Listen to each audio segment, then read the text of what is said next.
Hello students, welcome to online class. आज के इस वीडियो में हम लोग कक्षा 10वीं के गणित का जो त्रिकोणमिति है उसके प्रश्नावली 8.1 के प्रश्न 9 को हल करेंगे। प्रश्न 8 तक हम लोगों ने हल कर लिया है और उसके प्लेलिस्ट का लिंक मैंने इस वीडियो के नीचे डिस्क्रिप्शन में दे दिया है। तो जो वो वीडियो नहीं देखे हैं तो डिस्क्रिप्शन में दिए गए लिंक पे क्लिक करके आप उन सारे वीडियोज़ को देख सकते हैं। तो चलिए शुरू करते हैं प्रश्न 9 और वीडियो में लास्ट तक ज़रूर बने रहिएगा क्योंकि ये प्रश्न आपके लिए बहुत ही इम्पोर्टेंट है और 2 मार्क्स आपके ज़रूर आएंगे एग्ज़ाम में अगर आप इसको देख लेंगे तो चलिए शुरू करते हैं। प्रश्न 9 में बोल रहा है, त्रिभुज ABC में जिसका कोण भी समकोण है, यदि tan A बराबर 1/√3 है तो निम्नलिखित के मान ज्ञात कीजिए। तो यहाँ पे हम लोग को त्रिभुज ABC दिया हुआ है और उसका बी कोण क्या है, समकोण है, और tan A का भी मान दिया हुआ है 1/√3। तो 2 प्रश्न हम लोगों को हल करना है। पहला है sin A into cos C plus cos A into sin C और दूसरा है cos A into cos C minus sin A into sin C। तो इस दोनों का मान ज्ञात करना है। तो सबसे पहले हमें जो दिया हुआ है उसको हम लोग लिख लेंगे और फिर हम लोग इसका मान ज्ञात कर लेंगे। तो वीडियो को आप लोग लास्ट तक देखें और कमेंट में ज़रूर लिखें कि समझ में आया या नहीं, ठीक है। तो यहाँ पे सबसे पहले हम लोग त्रिभुज बना लेंगे ABC और इसका बी कोण क्या है, समकोण है। इस कोण को हम लोग A लिखेंगे, समकोण B है और ये हो गया C। तो इस तरह से समकोण त्रिभुज ABC बन गया। अब हम लोग को क्या दिया हुआ है कि tan A का मान है 1/√3। तो यहाँ पे हम लोग लिखेंगे, दिया गया है त्रिभुज ABC में कोण B बराबर 90 डिग्री, क्योंकि कोण B समकोण है और समकोण का मतलब क्या होता है, 90 डिग्री। और क्या है, tan A का जो मान है वो क्या है, 1/√3, ठीक है।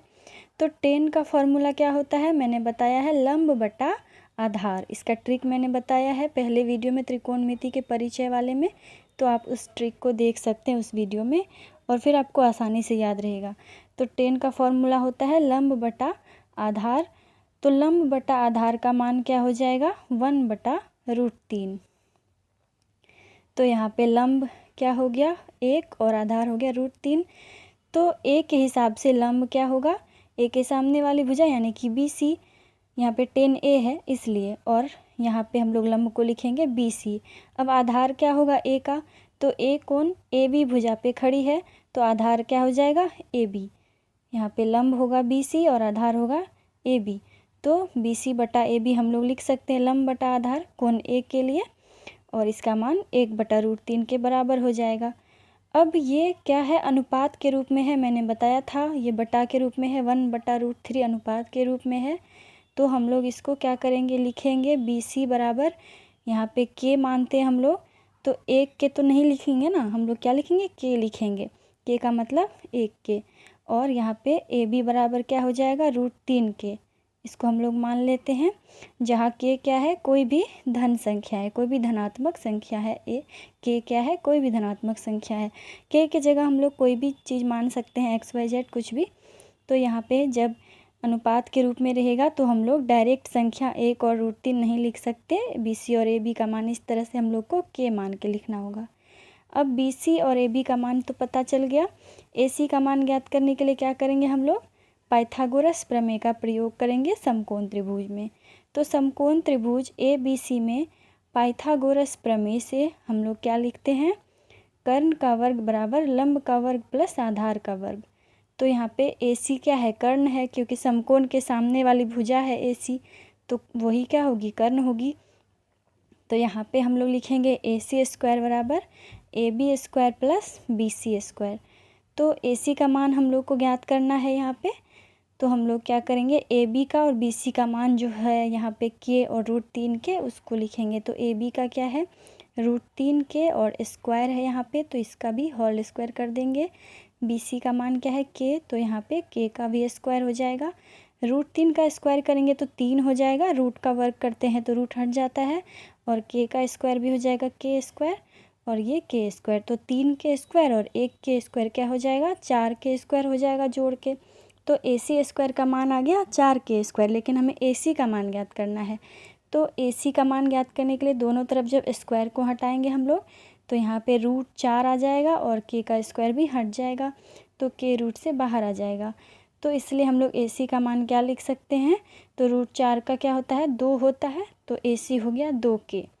ठीक है, अब यहाँ पे हम लोगों को तीनों भुजा ज्ञात हो गया, AB, BC और AC। तो हम लोग को जो अब क्वेश्चन में हल करना था उसको हम लोग हल करेंगे। तो आप लोग ध्यान से देखिएगा और आपको बिल्कुल समझ में आ जाएगा 100%।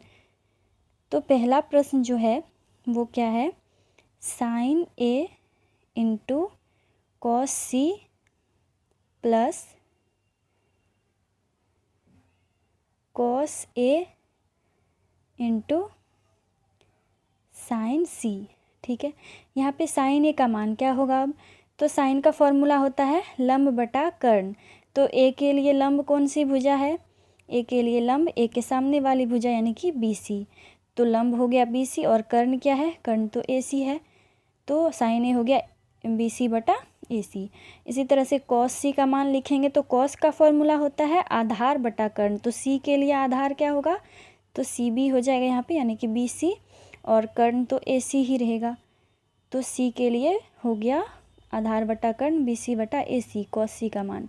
अब cos A क्या हो जाएगा, कर्ण तो यहाँ पे AC ही रहेगा और A का आधार क्या होगा, AB, आधार बटा कर्ण। और यहाँ पे गुना है छुपा हुआ, cos A into sine C है तो गुना लिखेंगे हम लोग। फिर साइन का हो जाएगा यहाँ पे लंब बटा कर्ण, तो कर्ण हो गया AC और C का जो है यहाँ पे लंब हो जाएगा AB, C के सामने वाली भुजा AB है, तो लंब बटा कर्ण हो गया AB बटा AC। तो BC का मान है K और AC का मान है 2K, गुना फिर BC का मान हो जाएगा K और AC का मान 2K, प्लस AB का मान क्या है √3K, तो यहाँ पे √3K लिख देंगे। फिर AC का मान क्या हो जाएगा, AC का मान 2K, गुना यहाँ पे AB है, AB का मान क्या लिखेंगे √3K, और यहाँ पे AC का मान हो जाएगा 2K।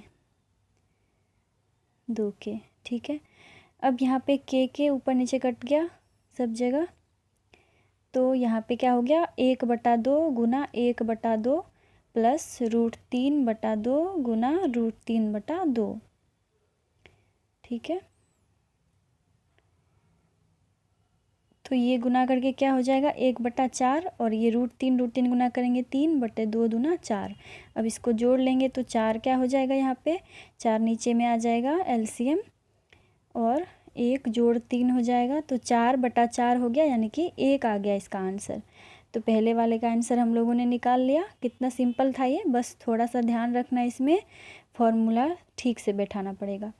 दूसरा जो है, दूसरा क्वेश्चन हम लोग इसी तरह से सॉल्व करेंगे। दूसरा है cos A into cos C minus sine A into sine C। ठीक है, तो cos का फॉर्मूला क्या होता है, आधार बटा कर्ण, तो cos A का हो गया, यहाँ से भी हम लोग लिख सकते हैं AB बटा AC। cos C का मान क्या है BC बटा AC, तो ये और आसान हो गया, माइनस साइन A का मान क्या निकाला था हम लोगों ने BC बटा AC, गुना साइन C का मान क्या निकाले थे AB बटा AC। हो गया, आसानी से हम लोग यहाँ पे बैठा दिए, एक बार निकाले थे उसी से। फिर AB बटा AC हो जाएगा √3K बटा 2K। फिर BC बटा AC क्या हो जाएगा, BC का मान है K बटा AC का मान 2K, माइनस BC का मान K बटा AC का मान 2K, गुना AB का मान √3K बटा AC का मान 2K। K कैंसिल हो जाएगा, ऊपर नीचे कट जाएगा, तो क्या बचेगा यहाँ √3/2 गुना 1/2 माइनस 1/2 गुना √3/2। तो √3 से 1 को गुना करेंगे तो क्या हो जाएगा √3 हो जाएगा, और नीचे में 2 को 2 से गुना करेंगे तो 4 हो जाएगा, माइनस इस तरफ भी यहाँ पे √3/4 हो जाएगा, और इसमें से इसको घटाएंगे तो 0 आएगा, दोनों सेम है, तो दूसरे का आंसर क्या हो जाएगा 0 आएगा। तो बिल्कुल आसानी से हम लोगों ने सॉल्व कर लिया।